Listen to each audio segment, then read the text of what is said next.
Hey, Fitheads, do you hate running? And also, it's the only thing left for a lot of us to do. Max and I were like that too. And then we talked to Justin Horneker in this episode, an athlete and running coach. And now I'm completely convinced I need to go do 3 miles right now. Yeah, he like sort of subtly implied that running would change our life and for a million reasons and in a million ways better. And now I'm so psyched. Yeah, this is great. Stay tuned. Welcome to Total Fitheads. Serious fitness for not so serious people.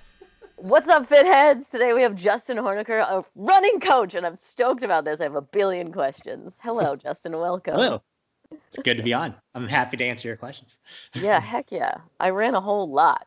Max, how about you? Have you run? I've run, but as a more of a punishment than anything else. So I'm ready to get my mind changed. Yeah, for sure. What does that mean? If you like lose a wrestling match, they would make you do laps or something? I If you think swear on that's- this podcast, you have to do a lap. I Well, think that's in a lot of sports, they like, oh, you messed up, go take a lap, or you didn't do this, go take a lap. Yeah, But that's I always think it's like been- part of the sport. It's so ingrained in so many other Right. things. It's crazy. Like I work with a lot of just like adult runners, people who have like got into it at a later stage, and like there's a lot of mental hurdles because we've always used it as a punishment in sport for just like this is something I'm not supposed to enjoy when it's inherently a pretty enjoyable activity. So Yeah, that is funny. I mean, it always felt like, well, I got into it later in life too, and I feel like a lot of my friends did because we were dancers, and then once dance class was over, it's like I still want to be active. We were dancing every day, and now it's like I'm alone. I guess I'll run. And so all my dancer friends just like started doing marathons, and that's just like what we did. it's a good way to get into it. Got some Yeah. community at least. Although I've certainly moved far away from that since then, which is why I would love to chat with you about, let's get into it. Sure. So you are a coach actually, right? You Yeah. help other people run better. Yeah, so I started coaching while I was in college still because I ran in high school. I ran collegiately at a D3 university in St. Louis. Shout out Fontbonne University. But while I was there, I coached my high school as well because my high school coach left and they needed someone to step in, and I was still around like volunteering and stuff. So my like actual background is coaching like 800 meters, 1500 meters, like 5K at the more like competitive level, if you think of like high school and college. After college, I stayed on at Fontbonne University to coach for another year, but I just got like so disenjoyed with like the recruiting process and everything. So from there, I started I had a couple of friends who needed some help training for some marathons, and it's always been something. I'm just a nerd when it comes to like reading fitness books and training books and everything. So that's how I got into like actual like coaching is working with some friends who are running marathons, and now I coach people out of college anywhere from like 5K on to like I've coached some ultra marathoners as well. So Yeah, I imagine there's like a lot of crossover. Like, how does it differ, 800 meters to all the way up to the ultra marathoners? yeah, I mean, there's generally like your general training is all going to be the same, like miles, time on your feet. Like the specific workouts are what's different. Like I'm not going to have an 800-meter runner is going to be doing a lot more fast-paced stuff, a lot more focus on like leg turnover and just speed endurance. Whereas someone who's running an ultra marathoner, it's really just time on your feet. But everybody's going to do a long run. Everyone's going to do like more of a tempo type of run as well. So really like the one specific workout a week you do is going to be different, but everything else is the same. Jeez, that's crazy. I thought it would be so different. And so like, I thought you would even run differently, like mechanic wise, where like if you're running a marathon, you're landing differently, or your body, your arms are, I don't know. Is that not the case? I mean, it could be like, because generally the longer you run, the more tired you get, like your mechanics are going to change. 800-meter runners are typically more explosive. If you think of like a lot of times it's someone who's a sprinter moving up, not to get like too boring for people who don't understand like track and field jargon, but typically No, like, we got nerds. So get into it. Go for it. okay, yeah. So typically like 800 meter is like the perfect proving ground distance because you have people who are 400 meter and 200 meter runners moving up, and you have milers and 5K guys moving down. So usually an 800 meter runner is a lot more explosive. There's also like tons of different ways to train an 800 meter runner because of that. So sometimes you do focus more on mechanics, focus more on like speed. Sometimes you are more of a guy who's like 5K guy moving down. So you have a lot of that endurance built already. So 800-meter training is just like short workouts. You're doing like 200s, 300s, 400s, as opposed to like miles, 2 miles as far as repeats go. So that part of it's different. But all runners need to work on mechanics. And if you're running an ultra marathon or on down, you want to make sure you're like as efficient as possible. So there's differences for sure. Like I'm not going to have an 800-meter runner run like 80 miles a week, but if I'm coaching a 5K guy in college, like he's going to be running like 60 to 100 miles a week, whereas an 800-meter guy is going to maybe even run like 30 to 60. So like the overall volume is different, but like workout wise, they're going to be pretty similar. Interesting. Do you find it's more valuable to be running over the distance and then come down, or it varies in person? Yeah, it varies in person. Like typically, I believe a lot in mileage, so I usually have people like build up that time on your feet type of thing. I think you can get a lot of just running pure base miles. I come from that kind of like old school philosophy of you need to be pretty fit in order to like do the workouts. So if you think of miles as like a conduit for being able to finish a workout, then everyone's kind of like on the same page there. But if you have someone who's like really speed focused, so if I have like someone who's been a sprinter their whole life, is a pretty good like 100, 200-meter guy who like definitely has a little bit of that natural endurance, I'm definitely going to train him more like speed oriented. So like less miles, definitely more like speed workouts, more technique stuff. And then like every once in a while we'll do a long run without getting like too specific. Well, do you train the like sprinters like that too, or is it mostly like 800 and up, like you're saying? Mostly like 800 and up. Yeah, I don't have as much of a background in that. Like I kind of know, but because I'm like when you go through USATF training, you learn about like how to coach sprinters, how to coach throwers, like all that stuff. But I just have never worked with them, so I'm not too like well versed. Like I can coach a distance runner with my eyes closed, but Oh. Yeah, I imagine it's different when you're not pacing like that mentally is. yeah. And like it's such a short, like if you're a sprinter, your event's over like that. So much of it's just like technique and getting out of the blocks. No, it's a tough event for sure. Now, when you say time on your feet, it makes me think of, I'm sure you're familiar with Tim Ferriss. Wait, maybe not. Yeah. Okay. So he's like, oh yeah, I'm going to run a marathon and only ever have ran like 3 miles beforehand or whatever. He's all about efficiency and he wanted to train for a marathon without putting time on his feet, basically. Like, what are your thoughts on that? It's not recommended. Like you can do it, right? You can finish a marathon. The thing is you're going to hurt for a while afterwards. So like the whole idea of like your body being physically ready to run for a marathon is that you're not going to hurt yourself during the marathon. It's going to be more enjoyable because you're fit. So you're not going to be dying like halfway in. You're going to be able to like actually enjoy the idea of racing a marathon because when you hit 12 miles, you're still feeling relatively fresh. And then like, it's not going to take you, the few days after the marathon, you're going to hurt. I couldn't walk like the first 2 days after my marathon, but it only took like a week for my body to kind of like really reset and feel fit again. But if you like haven't trained beforehand, you're going to be messed up for a little bit afterwards.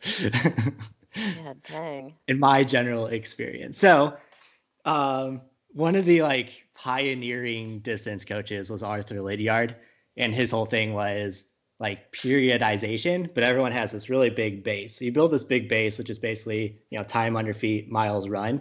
And as you get closer to your like specific event, so you move up the pyramid, you run a little bit less, but it's more quality. It's more like event focused. But generally the idea is first you want to establish that base. You want to establish just those base miles, and it's going to help you like handle everything more. It's just like injury prevention is a lot better if you can have that mile base ahead of time. Yeah, I'm not screw yourself by trying to do as little as possible. Yeah, I just worry about that. Yeah, okay. My whole job is to keep you healthy, and I don't want to deal with that. So what do you focus on for injury prevention, especially in such a, I mean, obviously now that I'm thinking about it, like they're all sort of repetitive. Yeah. I'm doing a lot of push-ups. That's incredibly, my elbow starts hurting. You know what I mean? But I think running gets a bad rap because people are like, oh, I don't want to mess with my knees. I've heard of shin splints. I don't know what it is, but I don't want them. Yeah, I feel like that's a real scare. There's a couple of things, and you guys are probably familiar with Dave Sterrett. So mobility is his big thing.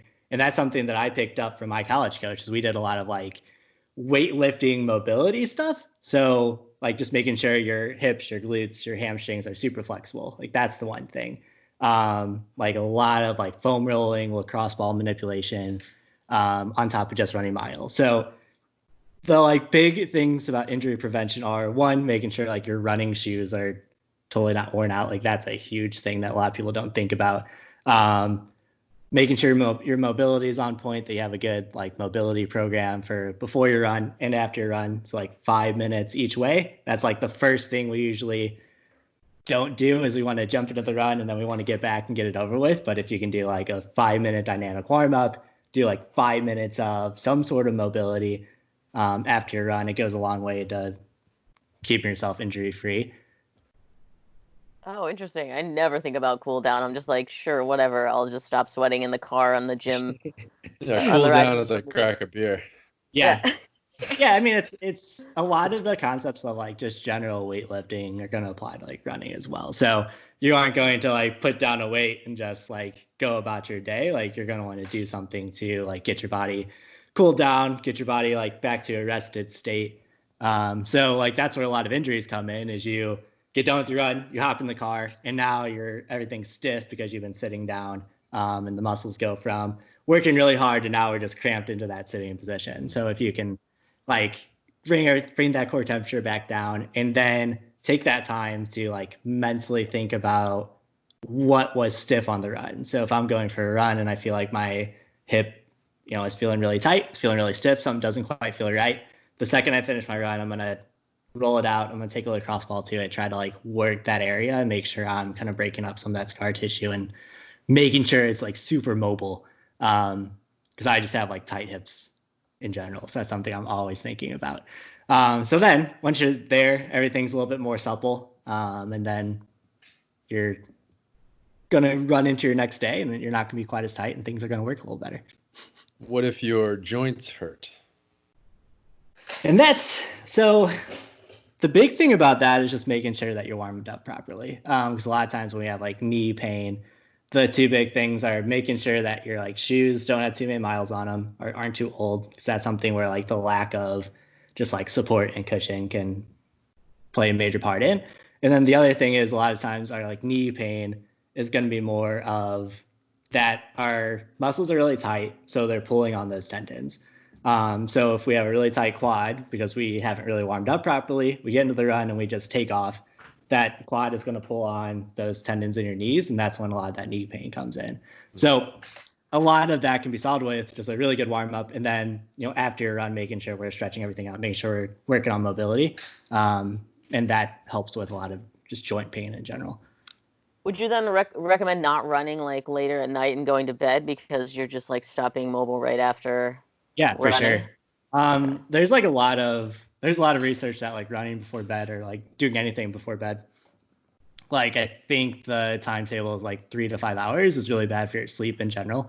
But yeah, even when you sleep, like everything, you're in that like one state of motion, your body's still kind of revved up. So like the big thing is just making sure that after a run or after a workout, you just really bring your body back down, whether it's mentally, physically, what have you. That way you're sleeping a little bit better as well, which also goes into injury prevention. But Interesting. How do you know when your running shoes are worn out? No, that's because I worked like run specialty my whole life. So typically, you like, just want new ones. They're kind of ugly. I think I ran them out. Yeah. So typically, like the timetable, depending on the shoe, if it's like a lighter weight shoe or something that's more typical, like in your standard running shoe, the mileage is going to be like 400 to 500. Or if it's a shoe that's a little bit beefier, like 450 to 550. So paying attention to how much mileage you're putting on your shoes is important. Timetable wise, usually if you're not running as much, so if you don't know when you're going to reach that 500-mile mark because you run maybe once or twice or 3 times a week, like usually 6 months to a year is a good timetable to really start paying attention. If I get done with the run and I feel a lot of like that pounding kind of soreness more than usual, that's when I know that my like shoes are done. You can also, like, if you can really push down on the foam and it doesn't like come back right away, that's usually a good notion that foam is just shot and it's not giving you like the support and cushion you need. But it's super important because you think of like all the pounding you do when you're running, like just that constant, like all the foot strikes in a row. If you don't have like a cushioned and supportive shoe, it's just gonna lead to Well, issues. I've also heard that you're supposed to rotate them. You shouldn't wear like the same pair 2 days in a row. Is that true? It can be, yeah. I mean, because the foam takes like around 24 hours to really like bounce back. So if you wear shoes like multiple days in a row, then you wear them down a little bit quicker. It's not imperative, like you don't have to have 2 pairs of shoes, but if you do, it makes things a little bit better. I always have like 2 or 3 in rotation because I'll have one that's a little bit more cushion of a shoe. I'll have one that's a little bit lightweight, maybe more of like a minimal kind of thing. So like 4 millimeter heel to toe is considered like minimal, like that and under, which I like because it just kind of helps get you up on your forefoot, like strengthens the whole like lower leg. And then I'll usually have like a couple different types of shoes that I'm switching in and out so that I'm constantly like working my muscles a little bit differently, which just like building that athleticism helps with injury prevention too. Might be a personal question. Are you sponsored by a shoe company? I'm not. So okay, great. What is your favorite brand of shoe? I have a couple that I so I'm a big Saucony guy.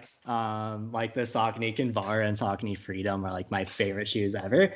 I used to work at a New Balance store in college, so like they've always been the shoe that I go to a lot just because I like the fit and the feel. So like Saucony, New Balance. I'm looking over at my shoe collection right now. Don't you go through like a pair a week? Like what the heck? Yeah, so like working at a running store, you get a lot of like sample shoes. So I've tried like a ton of different shoes, ton of different styles.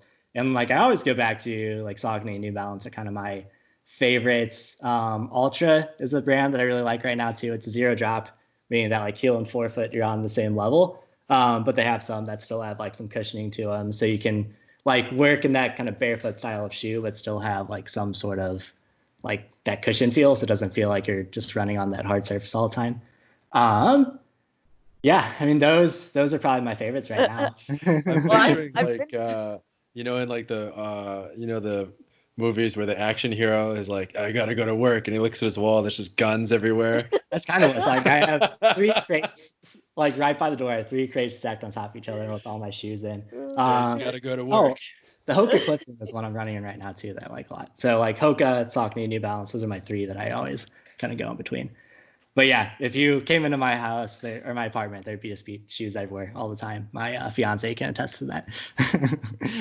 I went to the shoe store and they made me run on a treadmill and were like watched my gait and were like, you should get X brand and always get this brand because the way you run. Is that like a thing or is it? So what they're looking at is they're seeing like what your feet are doing. So there are shoes that if you overpronate, so when you run, like your ankle and your arches tend to collapse in, like that's called overpronating. There are shoes that will have like a little more structure or even a guide rail that when your foot wants to roll, that it corrects it, that it keeps it level, and keeps you in that like more neutral gait.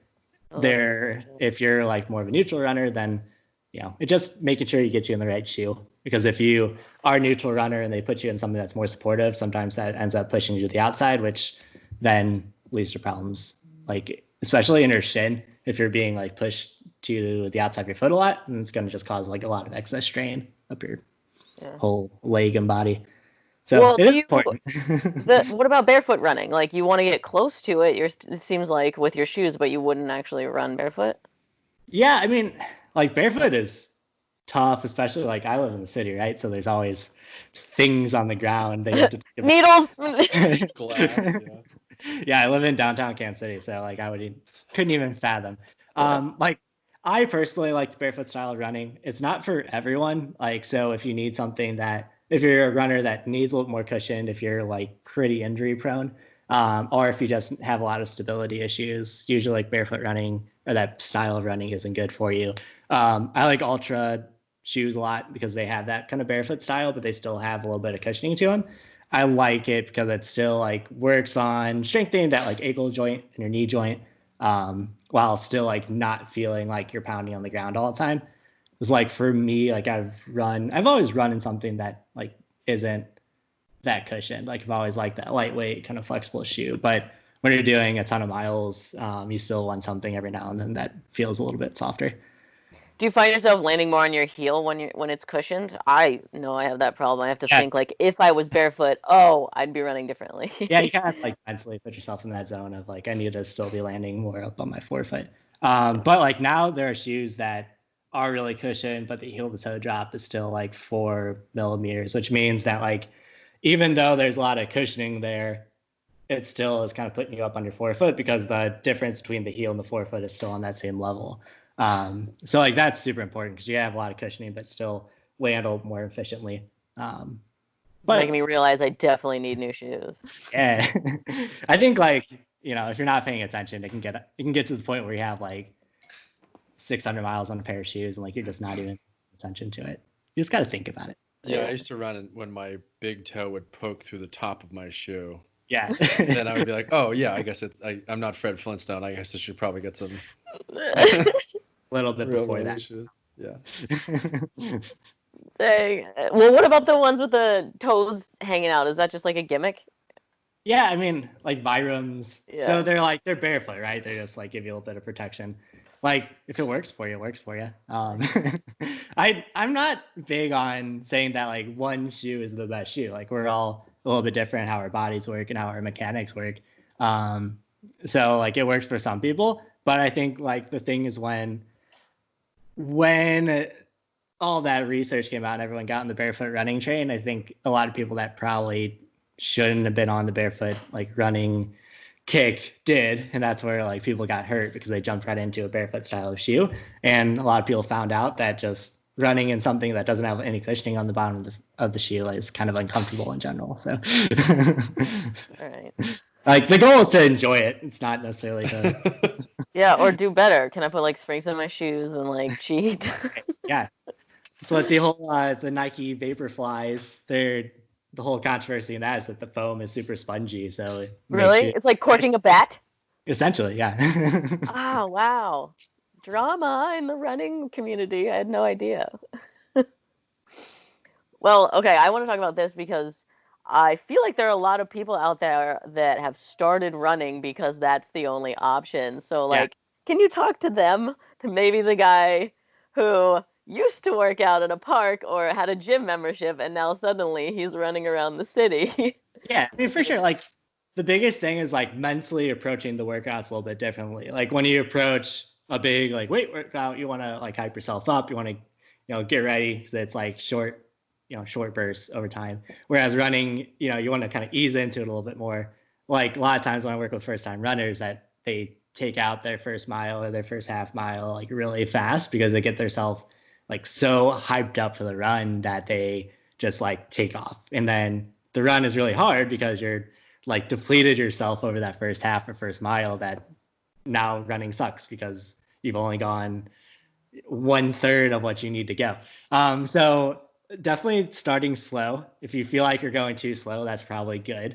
That way you can kind of like build up that mileage. But yeah, just not jumping into it too fast because sometimes or the opposite thing happens where we start running and we love it and we start running like way too much at first because we enjoy the activity. And that's when kind of those overuse injuries come in too, because you're used to working out every day. So you go for a run every day, but you're doing too much too soon and it's just working your body differently. So yeah, I can't imagine that. My running is just comprised of me thinking about this run ending. Yeah. It's like the thing I would say too is like mentally trying to find that state of flow. So something I tell a lot of my runners is like focusing on being like mentally mindful. So being like in the run. So maybe not thinking about like what's going to happen after this run or like when is this thing just going to be over? Because we all have those days. I've been running for over a decade and I have days where I just like don't want to do it. Right. So just like humanity doesn't like running sometimes. But like if we can be mindful of what our body is doing, what our feet doing, what is going on right now, like mentally focusing on what you're doing in the moment, a lot of times that will make it go by a little bit faster because you're constantly like taking that feedback your body's giving you, making adjustments, but also help like get you into that state of flow where you can kind of like mentally absorb what's going on and like mentally recover from everything else going on in life right now. So that's when like that idea of a runner's high comes in, is if you can like mentally get into the flow of the run, and then once you're done, you're done. You don't have to think about it. But the big thing is just like mentally getting in that mind frame of, this isn't torture. This is something that I'm doing to like better myself and for, enjoyment. Yeah, wow. I can't imagine getting into flow in a run. I mean, I feel like I do it easily in a lot of activities, but it's cool that you can do it while you're that type of activity. So are you listening to music? I do sometimes. I mean, usually and now I listen to like podcasts because I want to like actually feel like I'm running with somebody. I like that talking. And for anybody running right now, listening to the podcast, we love you and keep going. And left, right, you're doing great. Or... But I think like the idea of just like taking some time to like mentally check in. So check in on what your form's doing, check in on like how you're feeling.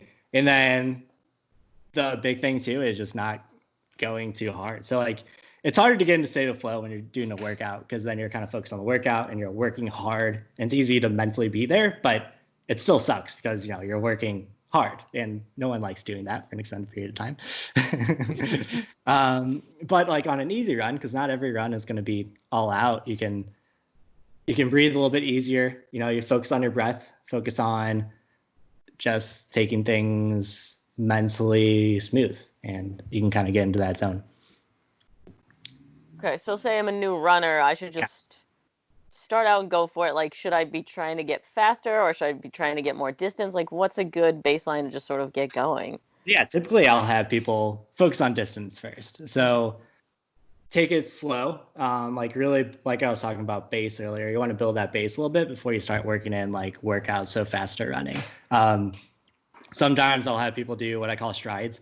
So new runners, I'll have them do, like 1, 2, 3 miles a day, and just focus on building up that overall mileage over time. So there's something we call a 10% rule, where every week you're not going more than, well, when you start first, it can be like 15, but you're not going over more than 10 to 15% of your mileage every week. So when you build, you're not going at it too fast. It just lets your body kind of adapt to what you're doing and makes it less likely that you're going to run into any overuse injuries. But yeah, so we're taking base, we're learning how to run. So we're learning to not go out too fast. So we're learning to kind of like take it as it is. A lot of times I'll tell people if they're feeling antsy, you can run that last mile fast, but make sure you can get there first. And then you can take the training wheels off if you want. Go for it. Yeah. But I'll have people do strides. So strides are basically like 100 meters of like accelerating and then coming back down. So if you think of it like mile pace almost, it's 100 meters of faster running with a walk back rest, which allows you to kind of work on your form, allows you to work on that turnover to feel like you're running fast. So kind of like extended sprints, but not quite all out. And that'll just help people work on their speed as well. But the general run, you want to work on just building up that endurance base first more than anything. Yeah, it's interesting that it is not really like steady state, that you would suggest sort of kind of like HIIT training or like active recovery and then getting your heart rate up again. Like for me, that'd be something that you do like after you establish that base first, because I want you to be able to like handle that workout, because that's a hard workout. Anytime you're doing like a steady state run, that's, extended period of time at that like 60, 70% heart rate. It's hard on your body. It's hard to work. And I want you to be able to like handle 2 or 3 miles at that stage versus like, because at some point that's going to get a lot harder than it needs to be if you aren't like aerobically fit enough. But strides, if you're doing strides right, they're going to kind of feel like a HIIT workout, because you're running hard and then you have a short period of rest and then you're running hard again, short period of rest. So there is like something to that where like with any HIIT workout, it's going to work aerobically as well, as you guys are aware, I'm sure. Yeah, I remember doing something in track. I think the name, well, now it sounds racist, is it Indian Run? Where like you're all in a line and the person in the back has to sprint to the front, and then the person, that was just hell. My God.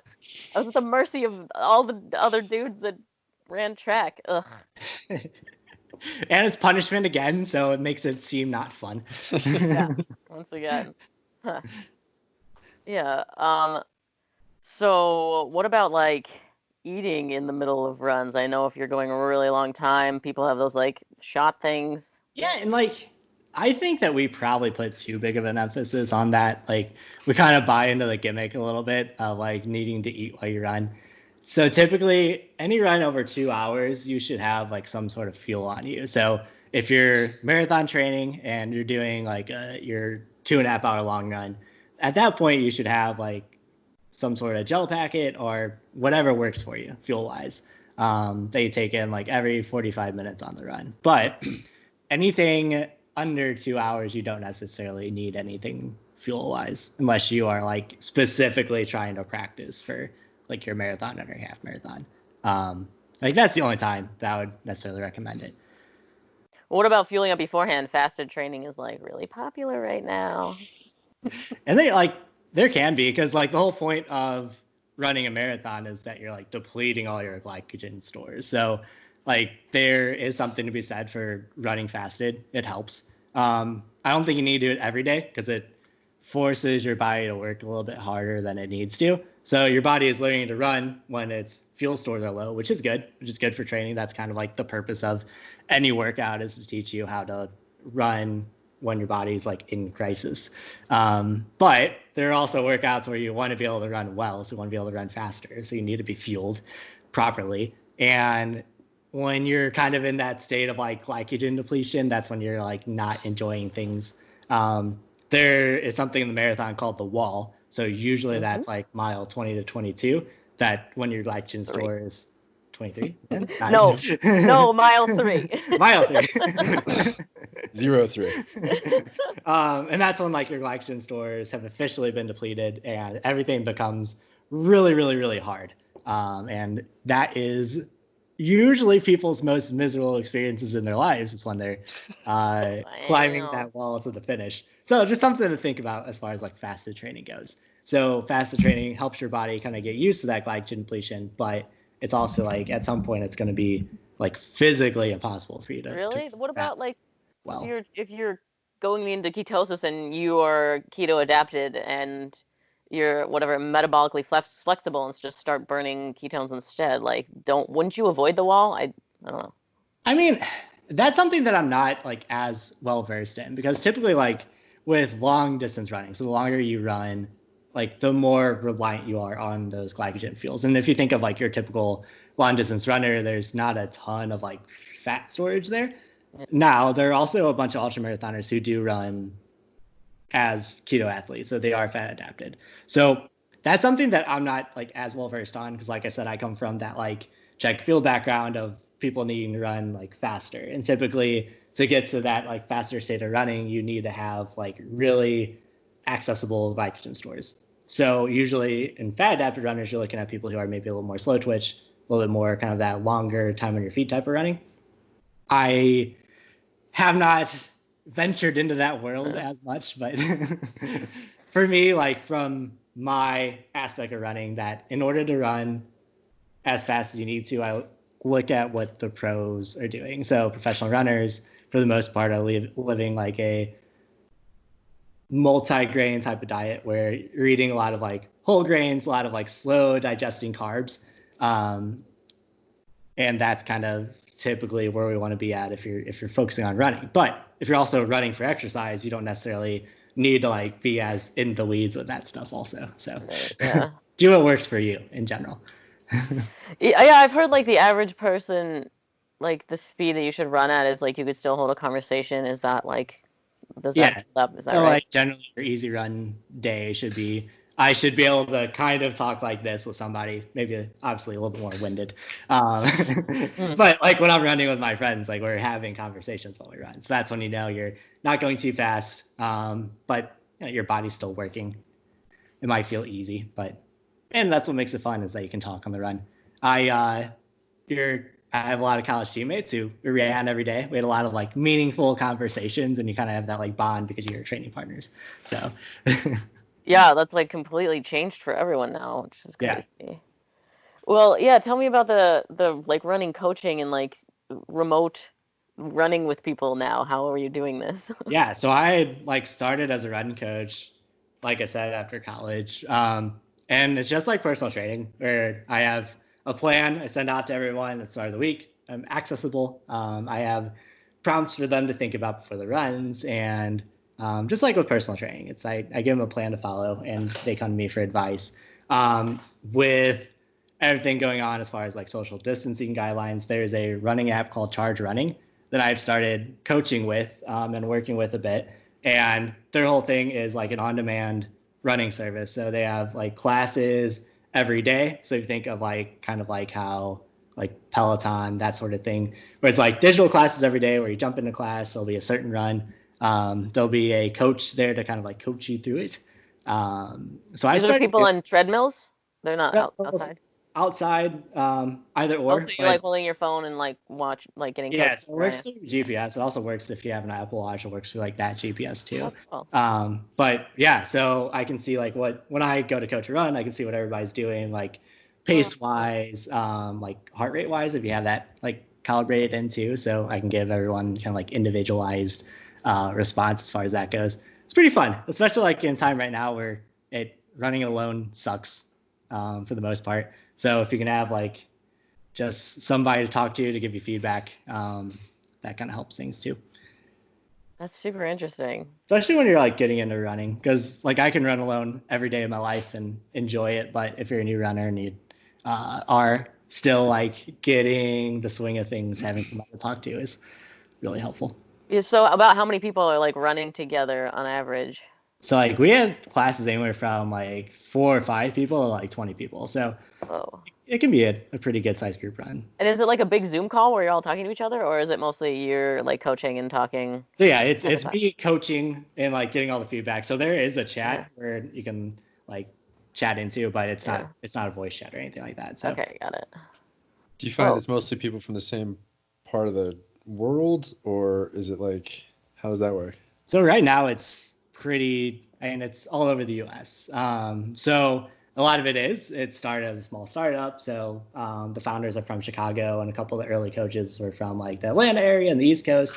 But now it's getting to the point where like there's people all over the country that come in when they need a good run and hear my beautiful voice. Yeah. That's so cool. And are you tracking your own heart rate when you're running? Like, what's your feedback bio-wise? So I typically don't. I go by like feel more than anything. But I have a watch that gives me my heart rate. It can be a good indicator. So if you like are feeling really worn down and a run is feeling hard, that usually like should be easy and your heart rate is like super high. So say if my heart rate is like 165 and I'm running what feels like what should be my easy pace, that's usually like a good sign to me that I need to cut the run short. I need to like spend some time in recovery because I'm like working myself too hard in general. So usually I'm more inclined to look at like heart rate for after the run and for like the next day. So your resting heart rate can tell you a lot about if you're working too hard or something's going on that like, so if my resting heart rate is typically like 57, and if there's a day or a week where my resting heart rate is up in the 60s, like high 60s, low 70s, that's when I know that I'm pushing things too hard and I need to take a day or two. Lay off the cigarettes, maybe. Right. I'm smoking too much. So do you track your sleep too, if you were talking about recovery? I usually do. Yeah, because that can tell you a lot too. If you're not sleeping well or if you're having a lot of restless sleep, then like it's your body trying to adapt to what's going on. So do you ever pay attention to HRV? This is something that I've recently gotten too obsessed with.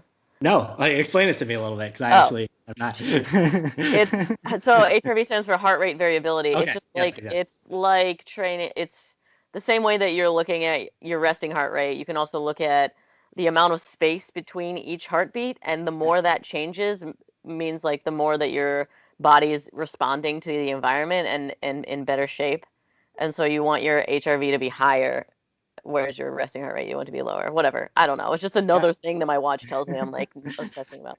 That's super interesting though, because it does make a lot of sense. Yeah, that your nervous system is like more responsive. Yeah. So I'm a big fan of the Garmin app. It tells you way too much information.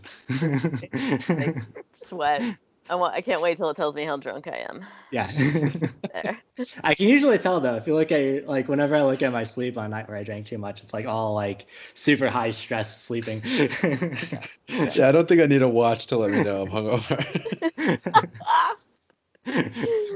Oh, yeah, we do ask that of everyone that comes on. What are your thoughts on drinking as an athlete? How do you handle alcohol? Do you at all? I mean, when I was running in college, I usually like the first couple of years I didn't drink in the season because I was like super strict. Like I got to treat my body well. I'm not going to drink during the season because it's going to affect my recovery time. However, like there is something to be said about just like letting loose every once in a while and letting yourself like enjoy things. So like as I got later into college and closer to legal drinking age as well, I'd let myself like grab a couple beers, obviously like not the night before, like after a important meet, but on a weekend where we maybe didn't have a meet or something was a little bit down. I think that you should allow yourself some time to like have fun, let loose a bit. Now I drink a little bit more than that because I'm not training necessarily. I don't think obviously it affects your sleep or affects your recovery, but if you're drinking like too much too often, but I don't think that you need to cut it out of your life completely to be an effective runner or have an active, healthy lifestyle. Love it. That's totally what we wanted to hear. Prompted that. Not that there's a right answer. Right. What is your beer mile time? That's super important. So I have actually never run one. Oh, I thought you were gonna be like 2.5 minutes. No, it's something that I am like super interested in. I think I haven't run it because I haven't felt properly prepared because like I am a miler. So in college, I was like a mile, like 1,500 meter, 3K guy. So it's like, it's my distance and I take like a lot of personal pride in. And I don't think I've had the proper like setup to really put myself out there. I want to do this right. When are you visiting LA next? Are you gonna do it online? Oh yeah, just get your class doing it. Yeah, no, I love beer miles. I love the idea of them. I just have I've never put myself into it. In college, we used to do at the end of every season, we would do a chocolate milk mile, and that is something that was a lot more difficult than the beer mile. So if I can do that, then I think I'll be okay. But people do the chug of milk with no running, and it's horrible. Yeah, no, it's not fun, and usually everyone pukes by the end of it. So it's just like something stupid college kids do. Throw it on the list. Right. Speaking of competition, what are your thoughts on competing like in a clump of people versus competing in a parallel line? Like as of like drafting or as of like right now in like these circumstances? Like for a long time, I've sort of made fun of not runners per se, but swimmers a lot I made fun of, and short sprinters, because I was like, well, who cares? You're not running, you're just running next to somebody. Oh, okay. But distance runners and runners in pack, I thought was like the hardest, like mentally, physically, it's just like such an incredible strain. And I was like, oh, that's the craziest competition I've ever heard of. Like you're next to the guy for hours competing. You know what I mean?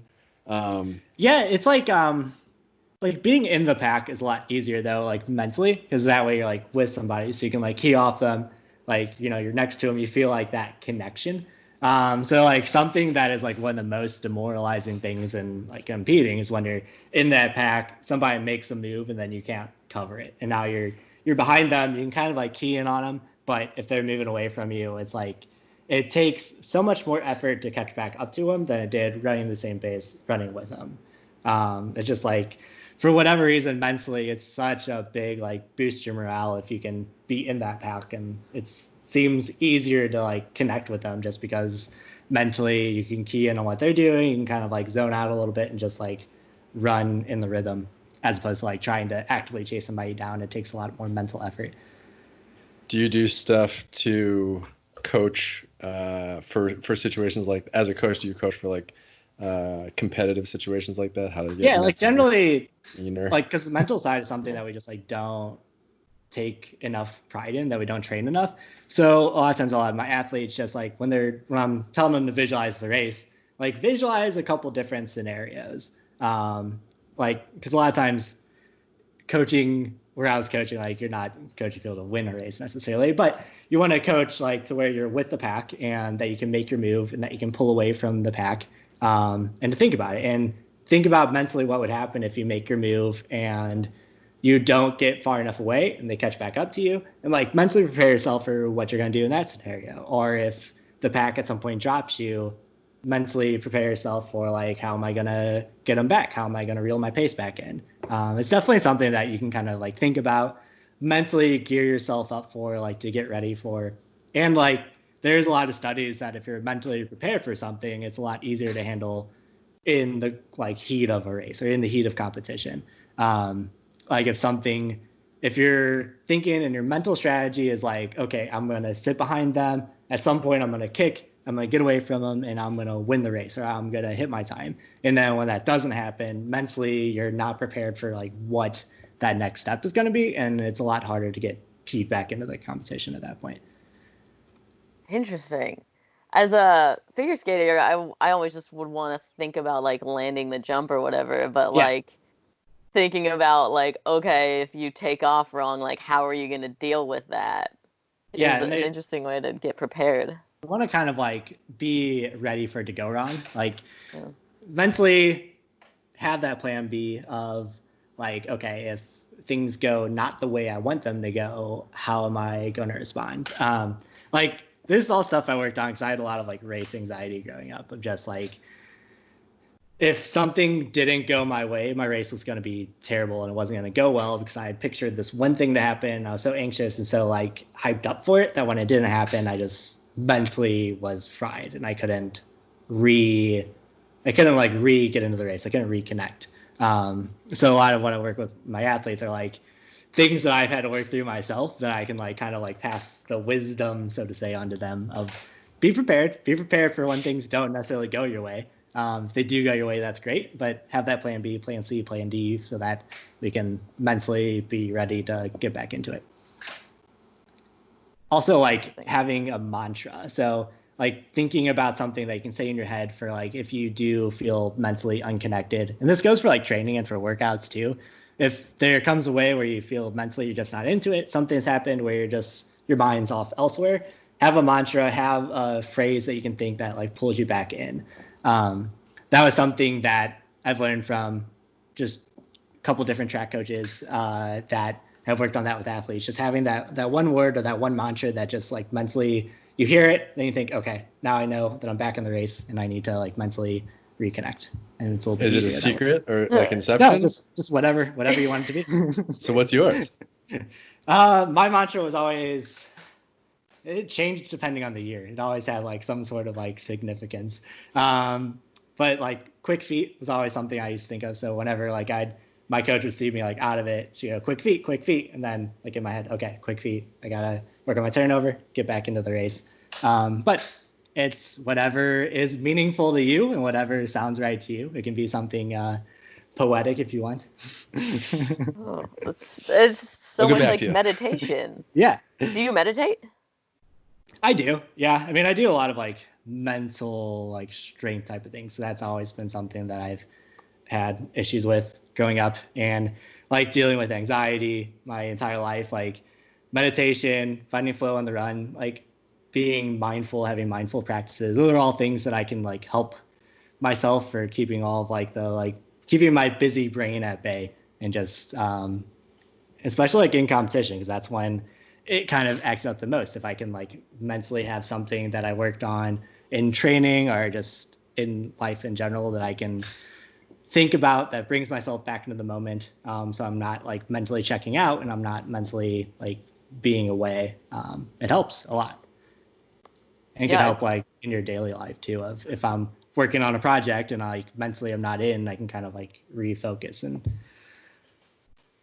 oh, interesting. I mean, I know like the whole world is stressed out right now, so it's probably good that everyone's just like started running, because that's the only thing we can do. Or like maybe if this wasn't part of the plan, this sort of virus taking over the world. I don't know if that was anybody's plan. No, Justin already visualized this. He knows. Oh yeah, so you had this a long time ago. Thanks a lot. Sorry, guys. Well, this was my first question actually for you. Should everyone run? Bias wise, yes.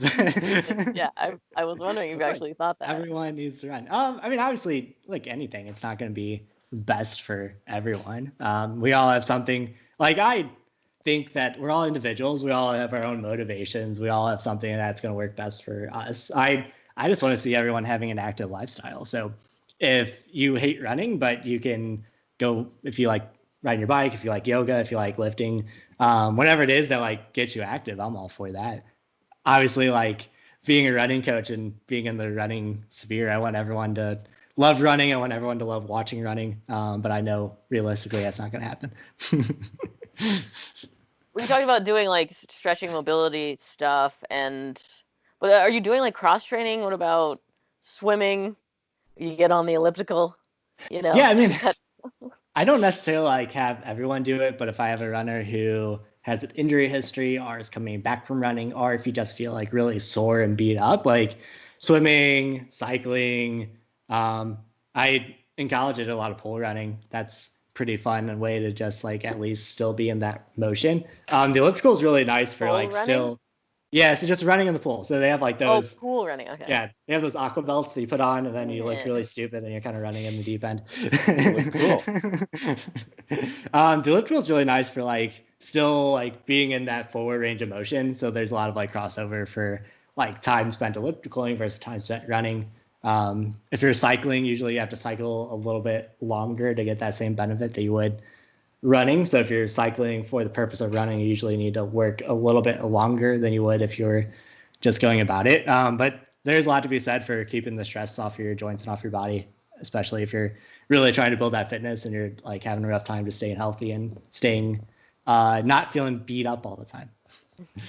There's a lot of pitchers talk about how they have to do specific shoulder exercises, rotator cuff exercises, stuff like that they only sort of figured out, I mean, the last 100 years or so. Are there any like running specific, like, do you go on your tippy toes? You know what I mean? Or like weird strength exercises that you guys do? The big thing with running is that like a lot of runners have really tight like hips, glutes, and hamstrings. So if you think of like the whole posterior chain, a lot of runners is tight because you're working in that one range of motion constantly. And like over and over again, it just does a really good job at tightening everything up. So especially if like you're a runner, but you have a full-time job that you're sitting down all day, that's when a lot of runners have problems in that area. So something that I try to do with everyone I work with is just have them really work hard on their mobility 3-4 times a week, especially in your glutes and your hips and your thighs and your quads. And it's something that helps a lot. Another thing is like the bottom of our feet. Like a lot of runners have issues with plantar fasciitis or just our plantar fascia being really sore. So a lot of feet mobility helps a lot with just feeling not quite beat up all the time, and helps with kind of keeping those like muscle injuries at bay. Because if you have like a tight plantar fascia, then a lot of times your body isn't running as efficiently as it needs to too. And that can lead to problems elsewhere. So not necessarily like running specific exercises, but just working on like mobility in those areas specifically helps a ton. Okay. And there are drills and stuff. They like, if you ever watched a sprinter warm up, they always do like, different running drills like A-skips. It looks like you're just kind of like skipping around, things like that. That can help just with your running form and things too. But what about having sick delts? As in, do you do any upper body stuff? Like, should you be balanced out, or it's like you always skip chest day. It's only ever leg day. Do you want sick buys or anything? Yeah. I honestly I'm a big proponent of lifting heavy. That's something that they found can actually like help your running economy, which is a fancy way of saying it helps you like be more efficient because you're stronger.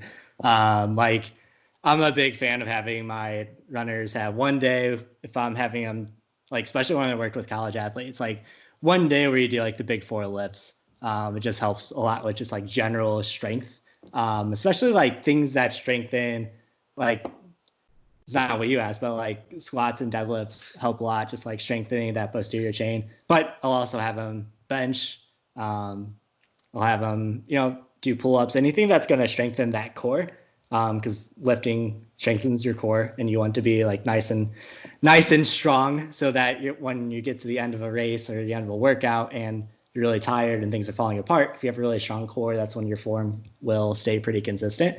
And then, as you guys know, upper body lifting just increases your strength in general, so that's going to help running for the most part, as long as you don't overdo it as well. Top heavy, just follow. Yeah, you don't want to lift. Yeah. I'm only focusing on the chest, and that's it.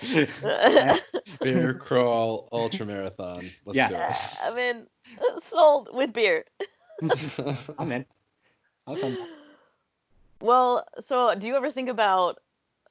I barely even know what Vo2 Max is, or like your lung capacity versus like oxygen efficiency. I know that swimmers like have a bigger lung capacity because they're actually holding their breath, versus runners just are better at using oxygen. Or are you ever running it at elevation? I mean, like, elevation helps for sure. It's not something that we all have access to, but like a lot of professional runners will have like an altitude camp. So there's a reason why like Flagstaff, Arizona, and Boulder, Colorado, and Park City, Utah are three like really big professional running hubs, because they're at altitude. There's a lot of resources there. And running at altitude in general is going to allow your body to have a higher red blood cell count, because you're working at like thinner oxygen. So your body has to compensate for that. It's why a lot of runners who are cheating will take EPO. EPO essentially artificially does what living at altitude does, as well as like blood doping back in the day, when it takes oxygen out of your blood. It thickens makes your body create more red blood cells. So it essentially does what training at altitude does. Oh, got it. It makes you superhuman versus putting you through the. Oh, interesting. So like, yeah, the whole idea is that you're building more red blood cells, and your red blood cells can actually carry more hemoglobin. So you have more kind of stores of that oxygen. So when you're racing and you're running hard, your body can grab that oxygen back in a little bit quicker than it would if you didn't have that altitude training. So it helps a lot. It's always been the big thing. That's why I'd like places at altitude have a big running community and have a big like professional running community, because that's where everyone tends to gravitate for those things. But if not, you just have to train. A lot of people have a altitude training camp, so they'll go there for a couple of months in their like base period, where they'll just run miles and run long workouts at altitude and come back down to sea level. What about those masks? I've heard good things. I've heard bad things, that they're like kind of BS. Have you ever trained with one that's... So they don't do the same thing, because you're still like the oxygen level is still the same. Like they train your diaphragm essentially. So they make you like breathe a little bit better. And they can help you with like the breathing, like playing the trumpet. Yeah. Or, like if you think about like when you get tired, and like if you have a stronger diaphragm, it might be a little bit easier for you to breathe in that scenario. But like the actual oxygen level is still the same. And that's what kind of is what creates that effect of building up your hemoglobin levels, is like the low oxygen content of the air you breathe is what your body needs to really start generating that process. So the like altitude masks don't help with that. Like they help you breathing, and they help other things like strengthen your diaphragm and stuff, but they aren't going to like give you that actual hypoxia. Got it. About making more blood cells. Interesting. Yeah. Yeah, this is something that like I've always been really interested in as like a sports science and running nerd, is just like what running at altitude and why like cheating at that level like actually helps. And it helps like all athletes everywhere, of just increasing lung capacity and ability for your body to like efficiently use oxygen.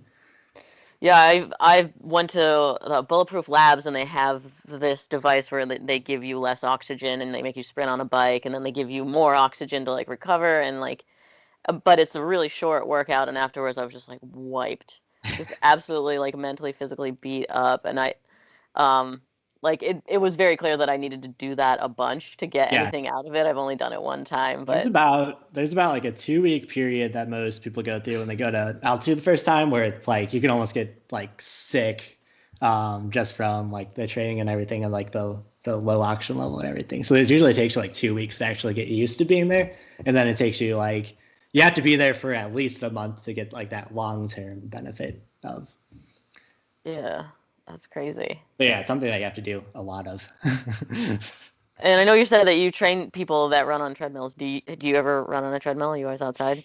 I have. I don't know when currently, but living in the Midwest, it's nice to have. There's a winter in college I remember very fondly because we had like a really rough winter here. So there are like weeks at a time where you couldn't run outside because it was icy and snowy.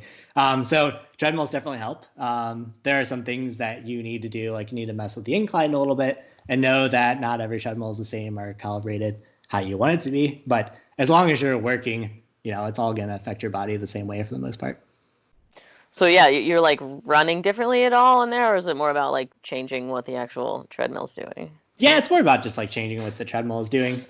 If you usually it's like 1 to 1.5%. So if you adjust the incline a little bit, it's going to like help your body kind of react the same way it does to running outside, just with like the general like pounding and things like that. And then sometimes you want to just put the incline up, the incline down because you're not always running on flat surfaces and everything like that. But and what about the cool new thing, the true forms, I mean, actually they might not be new. They're new to me, but everybody's like loving those curvy things. The wood weight treadmills. Yeah, those are because they like force your body to actually like generate the power. So they're pretty cool. They're supposed to be like more efficient, right? That's like the idea is they're supposed to like recreate running outside. So they're more efficient at like using the energy and things like that.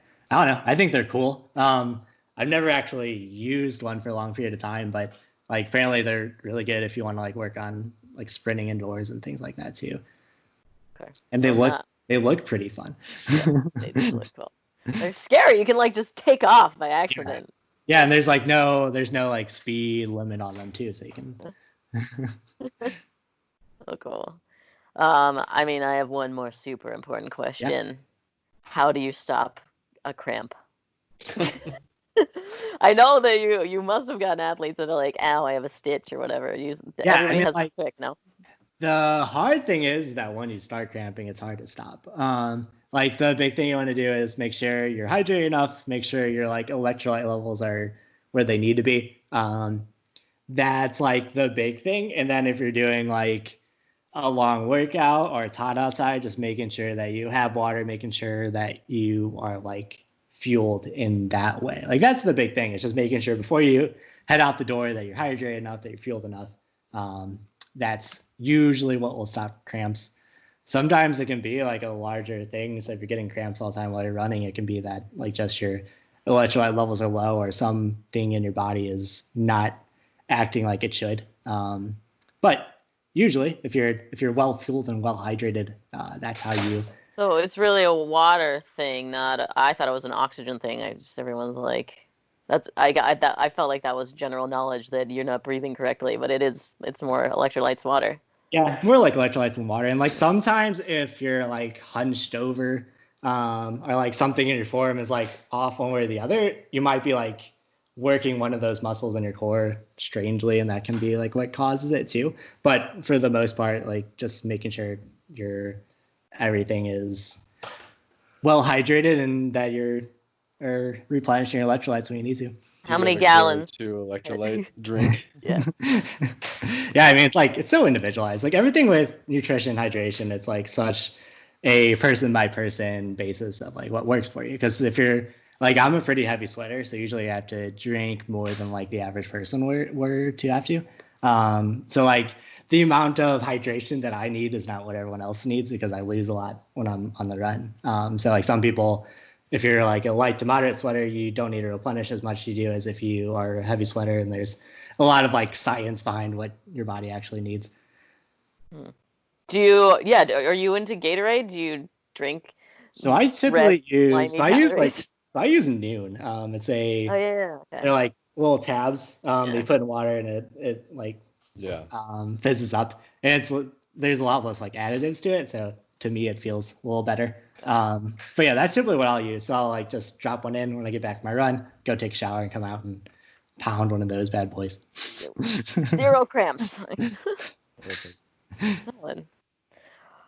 So, well, tell us about running through it, because now that all of our listeners are running, Yeah, the trail running, come to me. Yeah. So yeah, Running Through It is my podcast. I started it as kind of like a personal diary of like how I was getting back into running after college, after I was completely burnt out from everything in life. I use it to talk a lot about like mental health, to talk about like the mental side of running, as well as just general training, general things in the running world.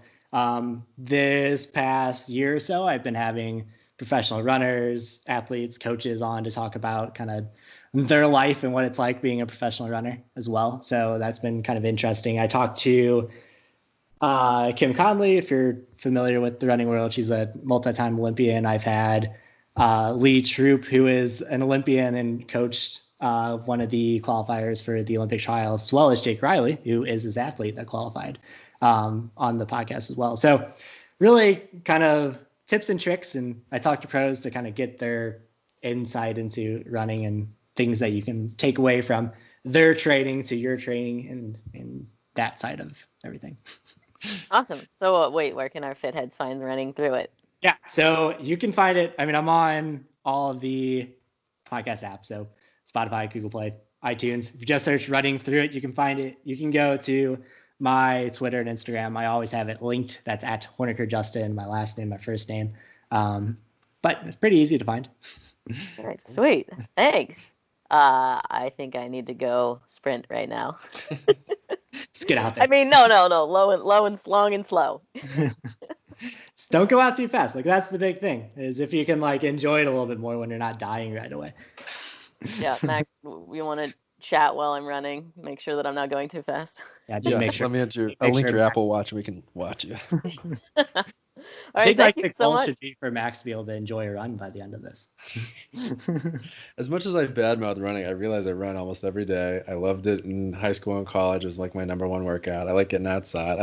I do it a lot. I just also like bad mouthing it. Yeah. Well, cool. Well, thanks for having me on.